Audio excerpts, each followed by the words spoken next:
Dia 5 de janeiro. São Simeão Estilita, 459.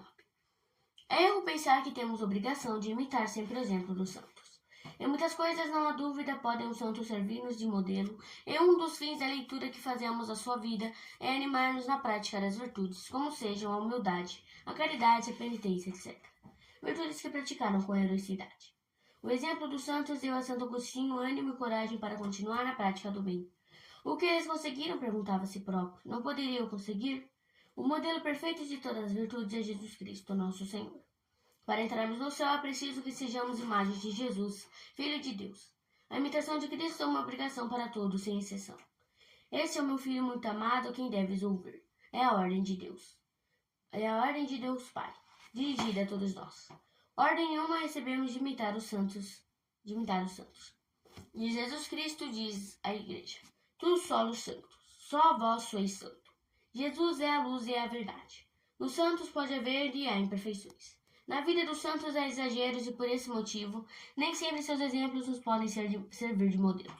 Jesus Cristo quer ser e é o modelo para todos os homens de todos os tempos, o que se não pode afirmar quando se trata dos santos.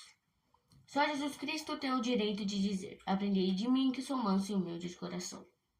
Em outro lugar: Se queres ser perfeito, vem e segue. Quem dos santos, e se fosse de todos o mais santo, poderia, como Cristo, afirmar: Quem me segue não anda nas trevas, mas terá a luz da vida?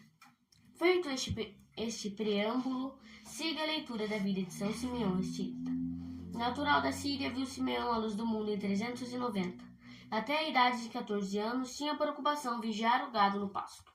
Ouvindo numa prática as palavras bem-aventurados os tristes porque serão consolados, surgiu-lhe na alma o desejo de servir a Deus uma vida santa e perfeita.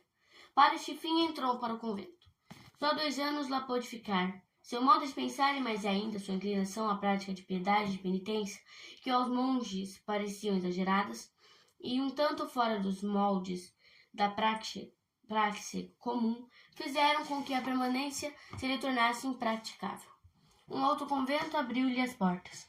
10 anos passou Simeão no mais perfeito recolhimento, até que o abade o demitiu, porque receava uma perturbação na vida monástica como consequência das esquisitices do religioso, cujas práticas discordavam demais da regra por todos observada.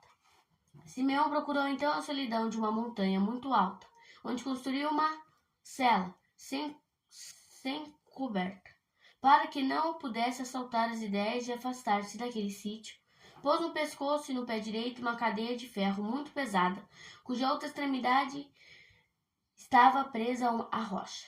Não tardou que muito povo afluísse àquela montanha para ver e admirar o homem santo e de receber conselhos e lembranças. Às insistências suaves e convincentes do bispo, Simeão concordou que lhe tirassem os grilhões. Como, porém, o afluxo das multidões o incomodasse, construiu uma coluna bastante alta, de 3 palmos de diâmetro, cercada de uma balaustrada de 3 palmos de altura. Esta coluna, que não lhe dava comodidade alguma, nem lugar para se sentar ou deitar, serviu-lhe de morada durante 7 anos. Corrido este tempo, Simeão fez uma coluna muito mais alta e nela morou 30 anos, o que nos parece extraordinário, extravagante e em supremo grau. Deus aprovou como comprova o dom dos milagres que deu ao santo. Da sua coluna, Simeão desenvolveu uma atividade admirável para a salvação de muita gente, cristãos e pagãos. As conversões contavam-se aos milhares. Tribos inteiras de árabes e persas renunciaram à idolatria. Quem diria que a vida penitente do estilita contribuísse como contribuiu poderosamente para o feliz êxito do Concílio de Éfeso, no qual os bispos orientais concordaram na condenação da heresia nestoriana? Simeão morreu na idade de 70 anos e sobre sua coluna foi construída uma basílica. Reflexões. Primeiro, um dos santos cuja vida absolutamente não convida a ser imitada é São Simeão. O nosso tempo não compreende a espécie de penitência que São Simeão praticou. No entanto, a verdade que levou São Simeão a servir a Deus de um modo aparentemente tão esquisito, nós a reconhecemos. é uma das verdades que tanto nos deve preocupar, como preocupou o santo de que tratamos. Muitos são os chamados, poucos, porém, os eleitos. Mateus capítulo 20, versículo 16. Muito nos deve interessar saber se pertenceremos ao número dos eleitos ou se seremos excluídos da eterna bem-aventurança. Cristo ensina-nos dizendo: apertada é a porta e estreito o caminho que conduz à vida, e poucos são os que nele andam. Entrai pela porta estreita, larga é a porta e espaçoso o caminho que leva à perdição, e muitos são os que nele se acham. Mateus capítulo 7. Palavras como essas ditas por nosso Senhor, que não nos engana, devem necessariamente nos preocupar e nos convencer da necessidade absoluta de fazer penitência, se não numa coluna como a praticou São Simeão, certamente de um modo que mais condiga ao meio em que vivemos. Longe de nos desanimar com a verdade proposta, temos bastante motivo de crer na certeza da nossa salvação.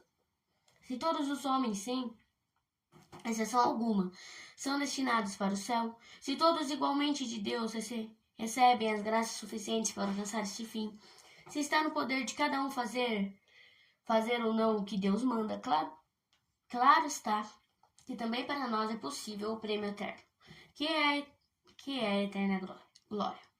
Perde-se quem quer. Procuremos estar sempre no meio daqueles poucos de que Deus, nosso Senhor, diz que se acham no caminho estreito que conduz à vida eterna. 2. O maior consolo na hora da morte deve ser uma vida passada na santidade e inocência do coração. Preciosa é a morte do justo, preciosa porque traz à alma uma felicidade há tanto almejada. A união eterna com Deus, a união eterna com Deus. A morte do justo é a rica colheita dos seus merecimentos, a recompensa das virtudes e dos sacrifícios feitos no serviço do Senhor. Não há mais nada que ele possa arrebatar, o galardão. Como São Paulo pode o justo na hora da morte dizer: pelejei boa peleja, acabei a minha carreira, guardei a fé. Pelo mais me está reservada a coroa da justiça, que o Senhor, justo juiz, me dará naquele dia. Os merecimentos, as virtudes, tudo que sofreu pelo amor de Deus, as vitórias sobre as tentações, serão outros tantos mensageiros de paz que, rodeando o leito da morte, encherão de alegria e consolo a alma do justo. Sabendo-se na graça de Deus confiadamente, se entrega à misericórdia divina, certo que terá na pessoa de Cristo não um juiz, mas um Salvador.